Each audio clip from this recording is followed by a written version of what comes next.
6-7 గంటలు నిద్రపోయే టైం తప్ప మిగతా టైం అంతా సీఎం గారితోనే ఉంటారు కాబట్టి అసలు ఏంటి ఆయన డైట్ ఫుడ్ స్టైల్ ఎలా ఉంటుంది? ఎప్పుడు అలానే ఉంటారు? సార్ ఆయన దినాన్ని 2 సార్లు తింటాడు సార్. ఆ, బ్రేక్ఫాస్ట్ ఉండదు, ఆ, పొద్దున ఒకసారి లంచ్ చేస్తాడు, రాత్రి ఒక డిన్నర్ చేస్తాడు. ఓకే. ఏం తింటారు? ఏం అలవాట్లు లేవు ఆయనకు. ఏం తింటారు ఆయన? ఏముంటే అదే తింటాడు సార్. ఆయనకి ఢిల్లీ, ఇప్పుడు మీరు ఢిల్లీ వెళ్తారు, ఆయనతోనే ఉంటారు. ఇక్కడంటే ఓకే సార్ ఏం సార్ రొటీన్ ఉంటది ఆయనకు ఫుడ్. రైసే తింటారు. రైస్ తింటారు, ఉమ్, చపాతీ తింటాడు, ఉమ్, అది కూడా లిమిటెడ్ గా తింటాడు. ఉమ్, అడ్డగోలుగా ఆయనకి వేరే అలవాట్లు ఏమి లేవు. ఉమ్. మందు, సిగరెట్ అసలు దాని జోలికే పోలేదు ఆయన జీవితాన్ని ఇంతవరకు. ఛాయలు మాత్రం తాగుతాడు, పొద్దున్న సాయంత్రం వరకు 10 సార్లు ఛాయలు తాగుతాడు, అది కూడా హాఫ్ కప్ ఛాయలు తాగుతాడు. ఓకే. ఛాయలు తాగుతాడు, తర్వాత ఇది 2 పూటలే తింటాడు. ఇంకా వేరే అలవాట్లు ఏం లేవు సార్ ఆయనకు.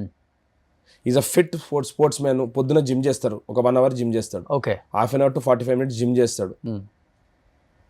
తర్వాత ఎవరెవరితోటి అపాయింట్మెంట్స్ అందరితోటి మాట్లాడిన వాళ్ళు, అపాయింట్మెంట్ ఇవ్వని వాళ్ళు అందరు ఫోన్లలో మాట్లాడతాడు. తర్వాత ఫోనే వస్తారంటారు ఆయన అసలుకి. సార్ ఇప్పుడు ఒక మాట చెప్తున్నా సార్, మీకు ఫోన్ ఉంది, నాకు ఫోన్ ఉంది సార్. సార్ పొద్దున్న లేచి నుంచి రాత్రి వరకు ఈ ఫోన్ అటెండ్ అయితే అంటే ఇప్పుడు సీఎం అవ్వకముందు సార్ ఆయనకు ఒక మాట సార్, ఆయనకు ఒక పిఏ ఉంటాడు, ఫోన్ ఎవరెవరు చేస్తారు అన్ని పేర్లు రాస్తారు సార్. అందరితోటి ఎవరెవరు కావాలో అందరు ఫోన్లు చేసి మళ్ళీ టిక్కులు పెడతారు. ఇవన్నీ సార్ ఇప్పుడు రేవంత్ రెడ్డి గారు ముఖ్యమంత్రి, అప్పుడు పిసిసి అధ్యక్షుడు. ఇక రాష్ట్రంలో అందరితో రేవంత్ రెడ్డి గారు అభిమానులు ఎంతమంది ఉన్నారో తెలుసు కదా. ఇంతమందితో ఆయన ఫోన్ మాట్లాడాలంటే సాధ్యమైన పనేనా? రాత్రి 2 గంటల వరకు మాకు ఫోన్లు వస్తాయి సార్. ఓడో తాయి ఫోన్ చేస్తాను, అన్న ఏం చేస్తున్నా, రాత్రి 2 గంటలకు ఏం చేస్తారు సార్ పడుకోకుండా. ఓకే. మధ్యలో ఫోన్ చేసి అన్న నేను కలుద్దాం అనుకుంటున్నా అంటాడు. ఒక్కొక్క మనిషితోటి ఒక 200 మందితోటి పొద్దున్న సాయంత్రం మాట్లాడు 3 గంటల ఫోన్లోనే పోతుంది. దినం 500 కన్నా తక్కువ ఫోన్స్ రావు సార్ మా స్థాయి నాయకులకే. ఇంకా ముఖ్యమంత్రి గారికి అంటే ఇక ఫోన్ మోగుతూనే ఉంటుంది. అది ఎంతమందిని అటెండ్ అవుతాడు ఆయన ఫోన్లలో. రాష్ట్రంలో ఇంత గ్లామరస్ లీడర్ అనేటోళ్ళు మళ్ళీ ఇంకా రారు సార్. ఓకే. ఇంకా మీరు రాసి పెట్టుకోండి. కాస్ట్యూమ్స్ కూడా అలానే మెయింటైన్ చేస్తారు. ఎక్కడ కొంటారు ఆయన కొంటారా? ఆయన వైట్ షర్ట్ ఆ బ్లాక్ ప్యాంట్ తప్పించి ఇంకేమేస్తారు? కొంచెం బ్రాండెడ్ వాడతారు కదా. నరేంద్ర మోడీ లెక్క డిజైనర్ వేర్ లేచి డైమండ్ బటన్లు పెట్టుకుంటాడా? లేకపోతే కేటీఆర్ లెక్క డిజైనర్ వేర్ తోటి వార్డ్రోబ్లు ఏమైనా ఉన్నాయా? ఆయన పోతే ఒకటేసారి 25 తెల్ల షర్ట్లు, 10 జీన్స్ ప్యాంట్లు అంతే. ఆయన షాపింగ్ చేసుకుంటారా? ఆయనకు ఒకటేసారి ఆయన అప్పటి నుంచి ఎట్లున్నది అదే సేమ్ మెజర్మెంట్స్ ఉంటాయి. ఆయన ఫోన్ చేసి ఆర్డర్ ఇచ్చి తీసుకొచ్చుకుంటాడు అంతే. ఇంకా వేరేది ఏముండదు ఆయనకు. ఆ వైట్ షర్ట్ బ్లాక్ ప్యాంట్ తప్పించి వేరే కలర్ బట్టలు ఏమైనా వేసిండా? వాచ్ కూడా మంచి టీ షర్ట్లు, మంచి జీన్స్ బాగా సార్. బట్టలు కూడా వేసుకుంటే తప్ప సార్? నేను అదే చెప్తున్నానండి, మీరు అన్నదానికి చెప్తున్నాను. సార్ ఆయన తప్పుడు కాదు సార్, ఆయన కావాలి ఆయనకు బట్టలు. ఆయన ఇంకా నేను చెప్తున్నాను ఇప్పుడు కాబట్టి అన్ని బంద్ చేసిండు. ఒకప్పుడు ఆయన దగ్గర మంచి ఫోన్స్ ఉంటుండే. ఆయనకు రాజకీయాలు రానప్పుడు ఆయన ఇప్పుడు బిజినెస్ చేస్తున్నాడు, వర్డ్ 2 ఫోన్స్ వాడేది, వాచెస్ కూడా మంచిగా ఉంటాయి అంట. అన్ని వదిలేసుకున్నాడు. మేము ఆయన చిన్న ఉన్నప్పుడు, ఆయన రాజకీయాలు రానప్పుడు ఆయనకు వర్డ్ 2 ఫోన్స్ ఉంటుండే. వర్డ్ 2 ఫోన్ ఉంటుండే, నాకు ఇంకొకటి టాగ్వేర్ ఫోన్లు ఉంటుండే. ఓకే. రేవంత్ అనే చూసి మాకు కూడా ఎప్పుడన్నా ఆయన ఫారెన్ ట్రిప్ పోతే మాకు వాచ్లు కొనుక్కొచ్చి ఇచ్చేటోడు. నాకు నాకైనా రఘుకైనా ఎవరికైనా. వాచ్ కూడా ఆయన ఇచ్చారా? లేదు. అప్పుడు రేవంత్ అన్న ఇచ్చిన వాచ్లు మా దగ్గర ఉన్నాయి ఇంట్లో. అప్పుడు రేవంత్ అన్న ఎక్కడ ఫారెన్ టూర్ పోయినప్పుడు డెఫినెట్ నాకు 2 వాచ్లు తీసుకొచ్చి ఇచ్చిండు. ఓకే. అప్పుడు ఆయన మరి ఎంత ఉంటుంది కాస్ట్? ఎంత ఉంటుంది ఈ కాస్ట్? మనం ఒకసారి గిఫ్ట్ ఇస్తే దాని కాస్ట్ అంచనా తెలుసుకుంటాం కదా మనం కూడా. తర్వాత మోవాడా వాచ్లు ఇచ్చిండు నాకు తీసుకొచ్చి, మంచి brand watch, American brand Movado watch తీసుకొచ్చి ఇచ్చిండు. ఓకే. సార్ ఆయనకు ఎందుకు సార్ అవసరమా? అంటే ఆయన అంత ప్రేమ మనిషి. షూలు కూడా మంచి బ్రాండెడ్ వేస్తారు ఆయన సార్. షూలు సార్ ఇవాళ రేపు ప్రతి ఒక్కరు వేస్తున్నారు సార్. వేస్తున్నారు అంటే ఈ రోజు అంటే మినిమం అంటే ఇప్పుడు ఆయన కంఫర్ట్ సార్. ఇప్పుడు ఆయన ఎక్కువ పని చేయాలనుకుంటే కంఫర్ట్. ఇప్పుడు మనం ఒక మాట చెప్తాం సార్, మనము కింద వండుకుంటే ఒక తీరు ఉంటుంది శాపం మీద, నవారు మంచం మీద వండుకుంటే ఇంకోటి ఉంటుంది, కొంచెం మంచి బెడ్ మీద వండుకుంటే కొంచెం సౌకర్యం ఎక్కువ ఉంటుంది, ఎక్కువ పని చేయగలుగుతారు. అదే రేట్ని బట్టే కంఫర్ట్ ఉంటుంది షూ కూడా. సార్ కంఫర్ట్ రేట్ ఎందుకు పెడతారంటే కంఫర్ట్ ఉంటుంది, కంఫర్ట్ అంతే సార్. ఇక షూజులు, బెల్ట్లు, బట్టలు కూడా మనం లెక్కేస్తాం ముఖ్యమంత్రి స్థాయిలో. ఆయనకుండే బిజినెస్కి, ఆయనకున్న అప్పుడు చేసిన బిజినెస్ కానీ ఆ ప్రాపర్టీని అమ్ముకుంటే ఈరోజు 1000 కోట్లలో ఉంటుండే. అన్ని అమ్మేసిండు రాజకీయాల కోసం, నాకు తెలుసు. అవునా? నేను తీసుకుపోయి సాగూర్కన్నా ఇవాళ నాయకులు పెద్ద పెద్ద మాటలు మాట్లాడుతున్నారు, రేవంత్ రెడ్డి గారు ఇది చేస్తున్నారు, అది చేస్తున్నారు, వీళ్ళందరినీ తీసుకుపోయి చూపిస్తా అంటే వీళ్ళు నాయకులు కానప్పుడు, వీళ్ళ నాయన తెలంగాణ పార్టీ పెట్టనప్పుడు రేవంత్ రెడ్డి గారు వాళ్ళ కేసీఆర్ గారు సాయం చేసిండా లేదా? ఆ రోజు రేవంత్ రెడ్డి గారు రియల్ ఎస్టేట్ చేస్తుండే, ఆయనకు బిజినెస్ ఉంటుండే. ఫస్ట్ మీ కోకాపేటలో విల్లాస్ కట్టిండ్రు కదా, అక్కడ కూడా ల్యాండ్ రేవంత్ రెడ్డి గారే ఇచ్చిండ్రు. ఓకే. రేవంత్ రెడ్డి గారు ఇక్కడ బిజినెస్ చేసి ఆ రోజు రియల్ ఎస్టేట్ బిజినెస్ చేసుకుంటా వచ్చిన డబ్బులు రాజకీయాలకు పెట్టి రాజకీయాలకు వచ్చినాక మొత్తం డబ్బులు ల్యాండ్ అని అమ్మేసిండు. ఓకే సార్ 10 సంవత్సరాలు అది ప్రతిపక్షంలో ఉన్నాము. ఎంత కష్టంగా ఉంటే కేసీఆర్ లాంటి వ్యక్తితో పోరాడగలుగుతాడు సార్. అది కూడా జాతీయ పార్టీ, జాతీయ పార్టీ, బీజేపీ, టీఆర్ఎస్ కొట్లాడి అందరినీ సాటిస్ఫై చేయాలి ఇక్కడ. అందరినీ ఇంతమందిని నాయకులను తయారు చేసిండు, ఇంతమంది లీడర్లను చైర్మన్లు చేసిండు, ఇంతమంది లీడర్లను జిల్లా పార్టీ అధ్యక్షుడు చేసిండు. ఒక్క మనిషే కదా, ఒక వ్యవస్థ నుంచే కదా. ఇవాళ రేవంత్ రెడ్డి గారు నాయకుల కన్నా ఎక్కువ ప్రజల మనిషి. సో ప్రజలందరూ కూడా ఆయనతోటే ఉన్నారు. కాబట్టి రేవంత్ రెడ్డి గారు ఇంకొక 10-15 ఏళ్ళ వరకు ఇదే రాష్ట్రానికి ముఖ్యమంత్రి లేకుంటాడు. రాష్ట్రాన్ని అద్భుతంగా తయారు చేస్తాడు. ఇది నాకు పూర్తి నమ్మకం, విశ్వాసం ఉంది. ఎందుకంటే నేను ఆయన చాలా దగ్గరగా ఆయన ఫాలో చేస్తున్నాను కాబట్టి ఆయన విజన్ నాకు తెలుసు. ఓకే రేవంత్ రెడ్డి గారు అనేటోరు ఈ రాష్ట్రాన్ని ఏం చేయగలుగుతాడు అనేది ప్రజలకు తెలుసు. మీరు నెక్స్ట్ ఒక 6 months తర్వాత మీకు కనిపిస్తుంటుంది రేవంత్ రెడ్డి గారి విజన్ ఏందనేది. కానీ ఈ 30 సంవత్సరాల నుంచి కలిసి ఉన్నారు కదా, ఎప్పుడైనా ఆయన బాధపడిన సన్నివేశాలు, కళ్ళమ్మటి నీళ్ళు వచ్చిన సిచ్యువేషన్ చూసారా ఆయన లైఫ్లో?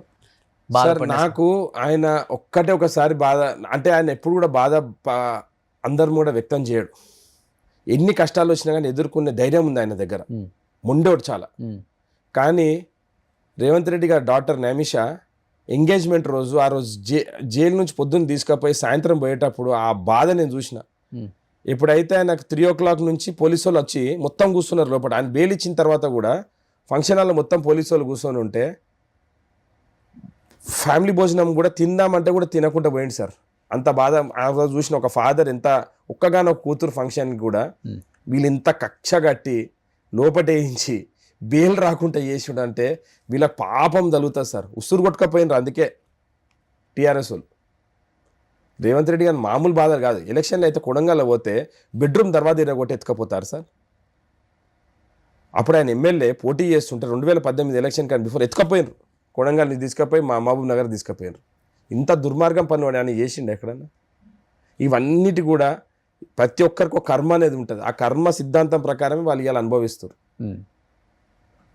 బాధ ఉండదు సార్ మనిషి అన్నప్పుడు. ఒక్కగానొక కూతురు ఫంక్షన్ కోసం కూడా లిమిటెడ్ అవర్స్ ఇస్తే అంటే ఎవరైనా అన్నీ ఇవాళ రేపు కేసు పడితే సంబంధాలు కుదిరితే కూడా వెనకకి వెళ్ళిపోతారు. ఒక తండ్రికి ఎట్లుంటుంది బాధ? వాళ్ళ అల్లుడు కొడుకు లేక దొరికిండు రేవంత్ అన్నకు, అది కూడా అదృష్టం ఆయనకు. అంత సౌమ్యులు. ఎక్కడన్నా వాళ్ళ అల్లుడు ఎక్కడన్నా ఫోటో కూడా కనిపించదు మీకు పాపం. అంత గ్రౌండ్ వర్త్ ఉంటారు. కేసీఆర్ మన్మడు ఆయన ఉండే కదా సార్, ఆయన పేరు హిమాంశు. ఆయనకు ఒక బుల్లెట్ ప్రూఫ్ కానీ 4 గన్మెన్లు ఉండే, మీకు తెలుసు కదా. ఇవాళ రేవంత్ రెడ్డి గారి ఫ్యామిలీలో వాళ్ళ కూతురికి కానీ అల్లుడిని కానీ మన్మన్ కానీ ఎవ్వరు కూడా గన్మెన్ కూడా ఉండడు. వాళ్ళ వైఫ్ ఒక్కళ్ళు ఉంటారు. అది ప్రోటోకాల్ కదా సార్, కంపల్సరీ ఇవ్వాల్సిందే కదా అది. గీతక్క కూడా అసలు ఎక్కడ ప్రోటోకాల్ తీసుకొని సామాన్యంగా ఎట్లుంటారు అట్లనే పోతుంది గీతక్క కూడా. దాంట్లో కూడా మొత్తం సెక్యూరిటీ అంతా తీసి తిరుగుతుంది. వాళ్ళు ఇచ్చే ప్రోటోకాల్ కంపల్సరీ అది ప్రోటోకాల్ ఇస్తారు కాబట్టి ఆ ప్రోటోకాల్ దాంట్లో కూడా సగం తీసేసింది ఆమె. ఒకటే పైలట్ ఉంటుంది, ఎస్కార్ట్ కూడా తీసేసి పోతుంది అక్క. నేను ఒకటి చెప్తున్నా, వాళ్ళ మన్మన్కి సెక్యూరిటీ ఇవ్వగలిగినప్పుడు రేవంత్ రెడ్డి గారి ఫ్యామిలీ ఎవరు కావాలంటే వాళ్ళు ఇచ్చుకోవచ్చు కదా. అయినా కానీ సామాన్యులు లెక్క పోతారు, సామాన్యులు లెక్కనే ఉంటారు వాళ్ళు. కనీసం మనం మంత్రన్న అవుదాం అన్న ఫైర్ వచ్చిందా మీకు ఆయన చూసిన తర్వాత? డెఫినెట్ గా ఉంటుంది కదా. మాట చెప్పన్నా, ఆయన ముఖ్యమంత్రి ఉన్నాడు చాలు సార్. నాకు పదవులు ఏమి లేకపోయినా కానీ కూడా ఇంకా శేష జీవితం ఆయనతో ఇట్లా ఉంటా కూడా చాలనేది నా కోరిక. ఎందుకనంటే ఇంకా ఆయన చూసినాక ఆయన ముఖ్యమంత్రి పవర్ ఆయన అనుభవిస్తలేనప్పుడు ఇక మాకు ఆ పదవులు తీసుకొని ఏం చేసుకుంటాం? ఆయన ఎంబడి ఇట్లుంటా కూడా సరిపోతుంది. మాకేమన్నా అవకాశం వస్తే ఆయనే కల్పిస్తాడు. అడగాల్సిన అవసరం లేదు. అడిగితే అడగకపోయినా పెట్టేది రేవంత్ రెడ్డి గారు. ఇంకా అడిగితేనేం రావు ఆయన దగ్గర, అడగకపోతేనే వస్తాయి. సో ఇప్పుడు చాలా మందికి అది కూడా డెఫినెట్ గా మైండ్ లోకి. మీరు అడగకపోయినా పిలిచి పదవులు ఇచ్చే మనిషి రేవంత్ రెడ్డి గారు. ఆయన దగ్గర పైరవీలు అవసరం లేదు, రికమెండేషన్లు అవసరం లేదు. ఎవరు చెప్పినా అయినాడు. ఆయన అనుకున్నాడు అనుకోండి ఈయనకి ఇవ్వాల్సిందంటే ఇవ్వాల్సిందే. సార్ మెట్టు సాయి కుమార్ అని ఉన్నాడు సార్, ఫిషరీస్ కమిటీ చైర్మన్ చేసిండు. అదే మీకు ఆయనకి ఇవ్వాలి సీట్. అప్పుడు గోషామాయల్ది యూత్ NSU నుంచి ఉన్నాడు. ఒక మందుల శామిల్ని తీసుకొచ్చేసి వాళ్ళు ఆయన ఎమ్మెల్యే క్యాండిడేట్ చేసిండు. ఒక ఎడమ బొజ్జని తీసుకొచ్చి లీడర్ని చేసిండు, ఎమ్మెల్యేలు చేసిండు. ఇట్లాంటి ఎంతమందిని సార్ ఆయన చేసింది. వాళ్ళు ఎప్పుడన్నా వచ్చి ఒక అర్జీ కూడా పెట్టుకోలేరు రేవంత్ రెడ్డి గారి దగ్గర.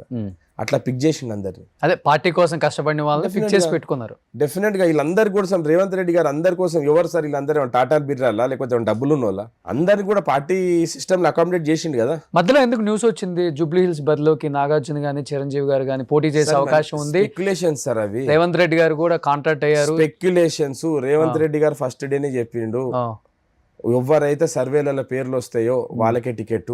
ఎవరి పేరు వచ్చింది ఇప్పుడు?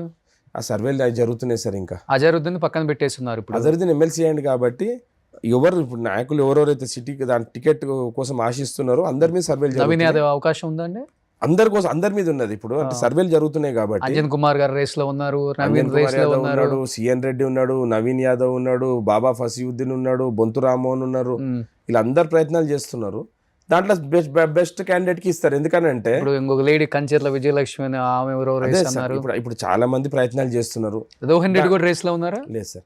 సార్ నేను అదే చెప్తా, ఒకవేళ రేస్ ఉండాల్సిన అవసరం లేదు. ఓకే, ఆయన అనుకున్నాడంటే ఈయన గెలుస్తాడు, ఈయన టికెట్ ఇవ్వాలంటే పిలిచి ఇచ్చేస్తాడు అంతే. ఓకే, మనం ఆయన ఇబ్బంది పెట్టే పరిస్థితి తీసుకురావద్దు. ఆ పార్టీకి ఏది లాభము, అక్కడ టికెట్ ఇస్తే ఎవరికి పార్టీకి ఎట్లా లాభం అవుతుంది అనేది ఆయన దగ్గర ఒక ఈక్వేషన్ ఉంటుంది. ఇప్పుడు నన్ను కంటెస్ట్ చేయాలంటే నేను ముఖ్యమంత్రి గారి దగ్గర పోయి అర్జీ పెట్టాల్సిన అవసరం లేదు. ఆయన పిలిచి చెప్తాడు పోయి పని చేసుకోవాలి. అధికారంలో ఉంది కూడా ఎంత లేట్ గా అనౌన్స్ చేశారు. ఆల్రెడీ బీఆర్ఎస్ అనౌన్స్ చేసేసింది గోపీనాథ్ కాబట్టి వాళ్ళ భార్యకి ఇచ్చింది సార్. అదే కాంగ్రెస్ పార్టీలో డెమోక్రసీ ఉన్నది సార్. 3 పేర్లు పైకి పంపిస్తారు, అక్కడ 3 పేర్లకి ఒక పేరు వాళ్ళు డిసైడ్ చేసి కిందికి వస్తుంది. ఓకే, మాకు పార్టీ నేషనల్ పార్టీ సార్. మాకు హైకమాండ్ ఢిల్లీలో ఉంటారు. 3 పేర్లు మీకు తెలిసే ఉంటుంది. 3 పేర్లు ఇప్పుడు సార్ నేను ఒక మాట చెప్తున్నా. రేవంత్ రెడ్డి గారు గొప్పతనం ఏందన్నట్టు చెప్పన్నా, నీకేం అవసరం ఉందో అంతే చెప్తాడు మీకు. మనకు అవసరం లేదు ఆయన మనం అడగొద్దు అని చెప్పాడు. తెలుసుకోవాలని ప్రయత్నిస్తుంటాం కదా, ఏం అవసరం లేదు, పక్కనే ఉన్నాం కాబట్టి. నాకు అవసరం కూడా ఉంటుంది. ఎందుకంటే నేను ఒక మాట చెప్తాను, ముఖ్యమంత్రి గారు ఇప్పుడు ఏదైనా ఉన్నది అనుకోండి, నేను ఎవరైనా మాట్లాడుతుంటే నేను వెళ్ళిపోతాను రూమ్లోకి వెళ్ళి. నాకు అవసరం ఏముంది సార్ వాళ్ళిద్దరి మధ్య జరిగిన సంభాషణ వినడం. ఓకే, ఎవరైనా కానీ unless and until he thinks that you have to SIT here అంటే మేము కూర్చుంటాం. కానీ లేకపోతే ఎవరు వచ్చినా నేనైతే బయటికి వెళ్ళిపోతా ఫస్ట్. అంటే నా స్వభావం అది. Everyone should have their own privacy. ఒకసారి ఒక నాయకుని కలుస్తానికి వచ్చినప్పుడు వాళ్ళకి ఏదో బాధలు సాధకాలు చెప్పుకుంటానికి వస్తారు. లేకపోతే అక్కడ ఏదైనా ఇంపార్టెంట్ డిసిషన్ ఉన్నది అనుకోండి, అక్కడ నాకు తెలిసినా కానీ నేను బయట చెప్పాను. ఓకే, అంత నమ్మకం. అవును సార్, మరి నమ్మకం ఉంటేనే కదా మన మీద వాళ్ళకు అది ఉంటుంది. మనం కూడా ఎక్కడ పడితే అక్కడ మనం అక్కడ ఇన్ని బయట మాట్లాడితే ఇక నాకు వాల్యూ ఏముంటుంది సార్? ఏంటండి మీరు ఉత్తిరీత డాక్టర్